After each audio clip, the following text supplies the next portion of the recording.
Hello everyone, welcome back to my channel. आज मी घेऊन आली आहे तुमच्यासाठी एकदम super easy recipe paneer tikka bites.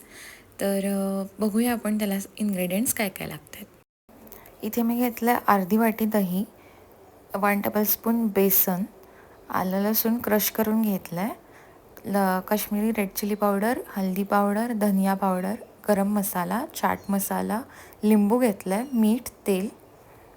आणि इकडे ढबू मिरची घेतली आहे, कांदा घेतला आहे, कोथिंबीर, पनीर आणि स्कीवर स्टिक्स. आज मी युनिक, इझी आणि टेस्टी रेसिपी तुमच्यासाठी घेऊन आली आहे. येस, तर रेसिपी सुरू करूया. सगळ्यात आधी मी घेतलं बाउल, त्यामध्ये 1/2 कप दही, बेसन, त्यानंतर मी घेतलं आहे आलं लसणाची paste, Kashmiri red chilli powder, हल्दी पावडर, धनिया पावडर, गरम मसाला, चाट मसाला, लिंबू पिळून घेतला आहे, मीठ घातलं आहे चवीप्रमाणे आणि थोडंसं तेल. हे सगळं आता मिक्स करून घ्यायचं चांगलं.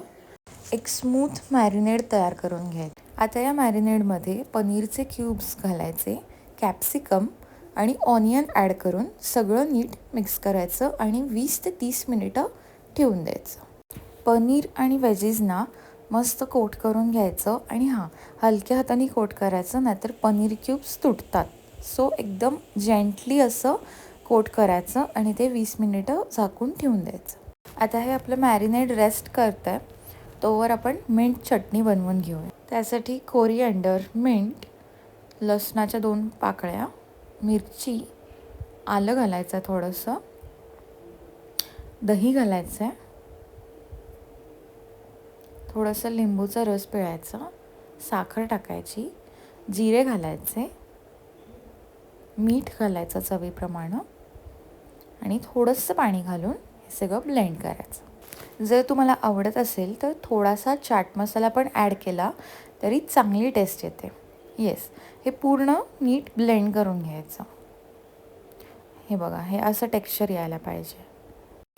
तर आता इथे आपण जे पनीर आणि ते सगळं मिश्रण रेस्ट करायला ठेवून दिलं होतं, तर ते आपण सगळं स्कीवर स्टिक्सना लावून घेऊया. 1 बाय 1 ऑनियन कॅप्सिकम पनीर असं लावून घ्यायचं.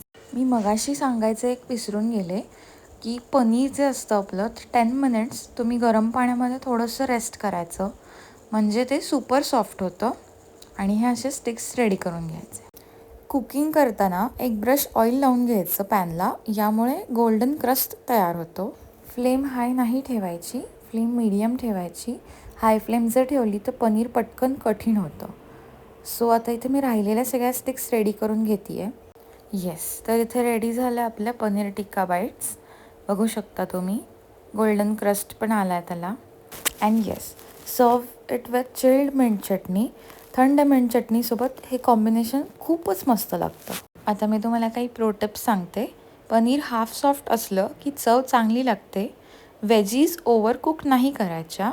आणि जर तुम्ही एअर फ्रायरमध्ये करत असाल तर 200 डिग्री सेल्सिअसवर 12 मिनिट्समध्ये परफेक्ट असे हे पनीर टिक्का बाईट्स रेडी होतात. ही आजची रेसिपी तुम्हाला कशी वाटली मला नक्की सांगा. व्हिडिओ आवडला असेल तर नक्की लाईक करा, शेअर करा आणि माझ्या चॅनलला सबस्क्राईब करायला विसरू नका. Thank you for watching.